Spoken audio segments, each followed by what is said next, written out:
The big score for this is going to be the chorizo sausage. We're going to do something with the cheese too.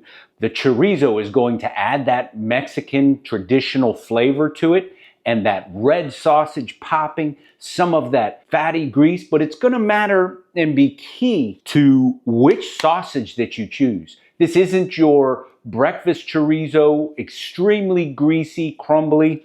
These sausages are designed to stay clumped together, and that's going to be perfect for our Mexican heart attack. Next thing we're going to do is take that sausage and roll it out, spread it out flat. Touch on the thin side, because this is going to be the hardest part of this to cook. We're not cooking the cheese, we're not cooking the jalapenos for long, they're on the outside. And to increase some of the Mexican heart attack flavor in this, we're going to add some of this Mexican crumbly cheese, very earthy flavor, kind of a cheesy, strong portion of that, and kind of embed it in that sausage. And it will make a difference in the flavor. The cheeses that we're picking for this, you can experiment with all different kinds of cheese. We've got regular string cheese, we've got a cheddar cheese twist in here, we've got Colby Jack.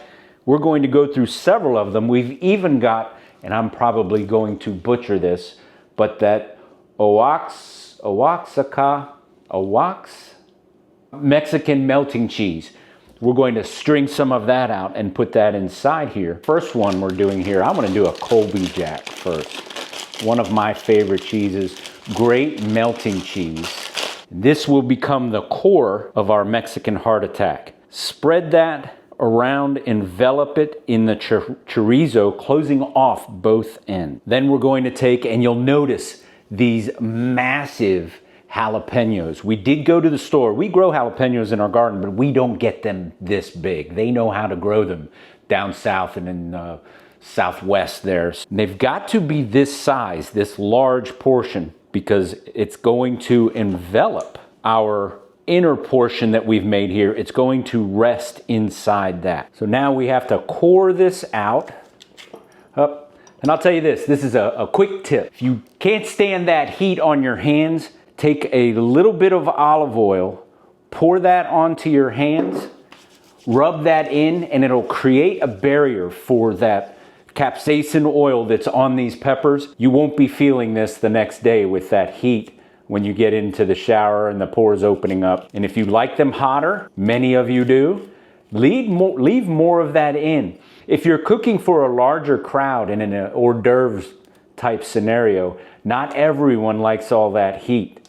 So you can make just one or two hot to your taste, but if you're trying to make a larger crowd happy, core them out well. Take out that webbing. A lot of the heat resides in those seeds and that webbing. Take that cored jalapeno and mash it all inside. Not quite long enough. Can we get that to fit? Yes, we can. All contained inside that jalapeno. Then grab yourself a piece of bacon, and it works better if you let this sit out for a bit. The bacon gets a little bit softer. Give it a good stretch. Overlap and wrap your Mexican heart attack in that bacon.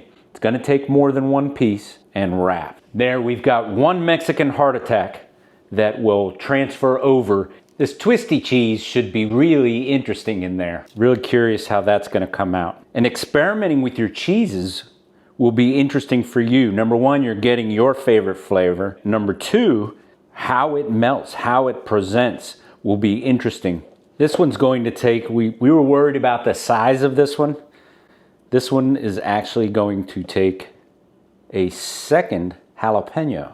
I can't wait for you to see the presentation of this with the red chorizo sausage, the green pepper, the white cheese or yellow cheese in the center, Mexican string cheese. And we're going to do this one entirely authentic. The true chorizo, not your store brand version. Mexican crumbling cheese, then the Mexican string cheese in the center. There we are. A whole pile of them. Obviously, these are gonna have to cook in more than one batch in the air fryer. If you were doing these on a smoker, you could smoke these all at once on a rack or a tray.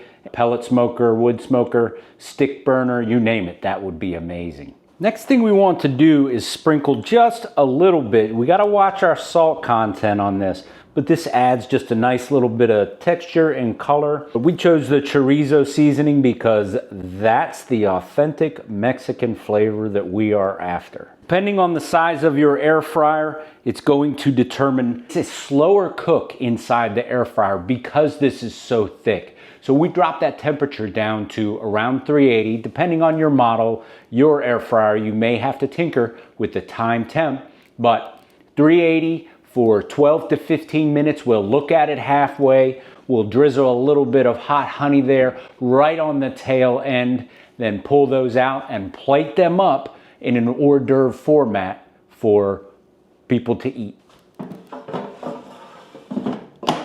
You can tinker with this recipe. This started with the Wisconsin heart attack, but you could have an Italian heart attack. Use Italian sausage. You could do an Irish heart attack. Use an Irish stuffed sausage. The choices, the options are as varied as the dinner sausages that exist out there. One more check and we'll flip these back over and drizzle a little bit of hot honey on the top of them. Back in for the final portion of the cook. We're gonna add one more minute too. Here they are finishing up, and you don't wanna start slicing into these right away. You wanna give them a second to gel up, finish the cook. There's still heat moving throughout this. Give them a chance to settle down, and we'll cook the second batch. And in between each of these batches, you need to make certain you clean off all that cheese because it will set off the smoke alarm in the successive cook. Just look at all that grease. Chorizo, baby.